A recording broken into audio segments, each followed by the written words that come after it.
किसी भी व्यक्ति के ऊपर 1 रुपए का भी कर्जा नहीं होना चाहिए। सब कर्जा अपनी सरकार के माध्यम से देने का सामर्थ्य होना चाहिए। वो इतना धनाढ्य होना चाहिए। इसलिए लंका भले ही रावण की सोने की होगी, लेकिन रावण के साम्राज्य में भी सब कर्ज मुक्त नहीं हुए।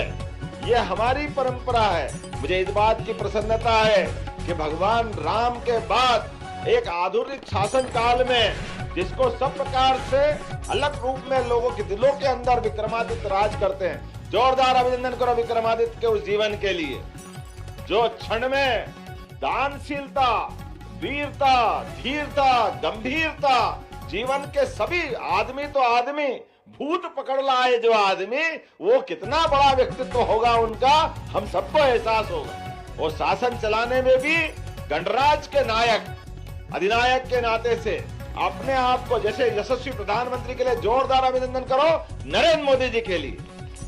लगातार तीसरी बार सरकार बनाने के बाद भी, दुनिया के सबसे बड़े लोकप्रिय व्यक्तित्व होने के बाद भी हमारे अपने कार्यक्रमों में मोदी जी आते हैं तो कहीं अलग से कुर्सी नहीं लगती उनकी, अलग से कोई कपड़ा नहीं लगता उनका। वो आज भी कहते कि मैं प्रथम सेवक हूं। हमें इस बात का गर्व है, मोदी जी इतनी ताकत और इतनी व्यवस्था के प्रमुख होने के बाद भी एक सेवक की विनम्रता रखते हैं। जोरदार अभिनंदन करें श्रीमान नरेंद्र मोदी जी के उस भाव के लिए। और मुझे इस बात की प्रसन्नता है, यही 2000 साल पहले विक्रमादित्य ने चालू की थी कि चाहे वो राजा होगा, दूसरे लोग राजा कहते थे, उनने अपने आप को कभी राजा नहीं माना, उनने अपने आप को जनता का सेवक माना।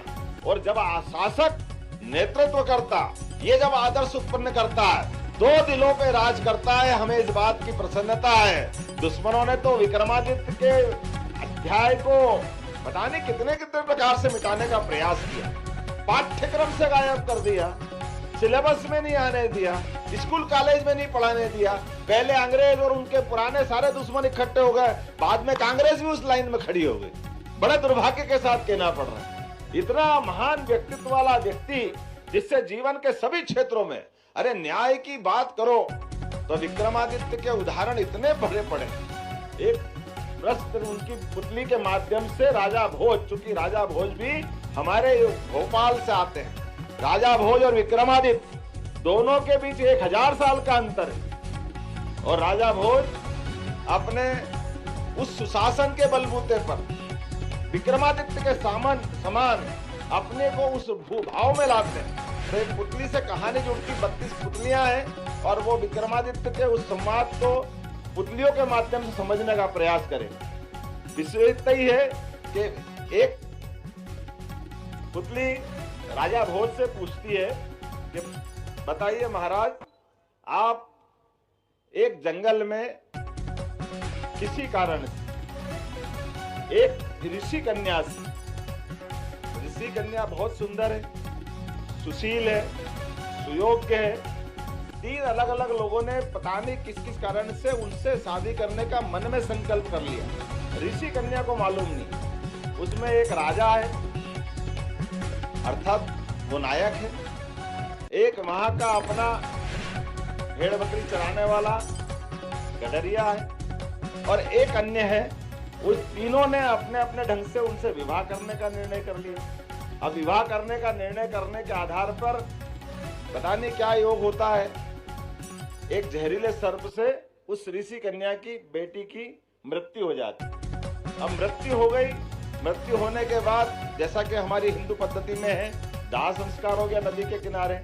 उसको नदी में दाह संस्कार के लिए जो अपनी परंपरा रहती है, उस परंपरा के अनुसार अब इसमें से जब दाह संस्कार के बाद राख साफ करने का मौका आया तो एक व्यक्ति ने थोड़ी सी राख लेकर के उसको अपनी डब्बी बना करके गले में लगा ली, अपने साथ रख ली। दूसरे ने अपनी थोड़ी सी हड्डियां अपने पास रखने के साथ वो अपने दूसरे काम में लग गया। तीसरे ने एक अपनी मई झोपड़ी बनाई जहां उस बेटी का दाह संस्कार हुआ। अब ये कहानी का हिस्सा ऐसा है कि उसमें वो प्रश्न पूछता है कि आप बताओ महाराज कि ये तीनों में से सच्चे अर्थों में वो पत्नी किसकी हुई? उसकी पत्नी जो झोपड़ी बना के रह रहा है, उसकी पत्नी जो अपने साथ उसका त्याग और पूरा क्रियाक्रम करा रहा है, या उसकी पत्नी जो अपने साथ वो कंठ में लॉकेट लगा के घूम रहा है, किसकी पत्नी हुई?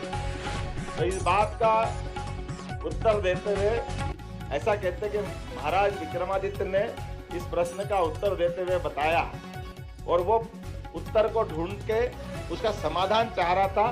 तो ये विक्रम बेताल से जुड़ी हुई कहानी हम पुतलियों के माध्यम से समझते हैं। तो अब मैं एक एक करके उत्तर देता हूँ। उन्होंने कहा, सुनो विक्रम, सुनो बेताल, विक्रमादित्य का न्याय कैसा होता है? उन्होंने कहा, जिसने अपनी झोपड़ी बना करके जहां उसका दाह संस्कार हुआ, वो उसका पिता हुआ, क्योंकि बेटी पिता के घर होती है, तो वो उसकी पत्नी नहीं हो सकती। उन्होंने कहा फिर दूसरा, उन्होंने कहा दूसरा जो अपने साथ लॉकेट बना के ले गया, वो उसकी बहन हुई, क्योंकि बहन की रक्षा करना भाई का अपना दायित्व होता है, तो वो अपने पूरे समय रख रहा है।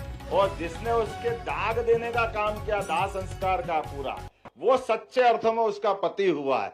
ये जो हमारी गौरवशाली परंपरा है, इस परंपरा के आधार पे विक्रमादित्य की ऐसी कई सारी बातों को आज बच्चा बच्चा पूरे देश में अलग अलग प्रकार से जाना जाता है।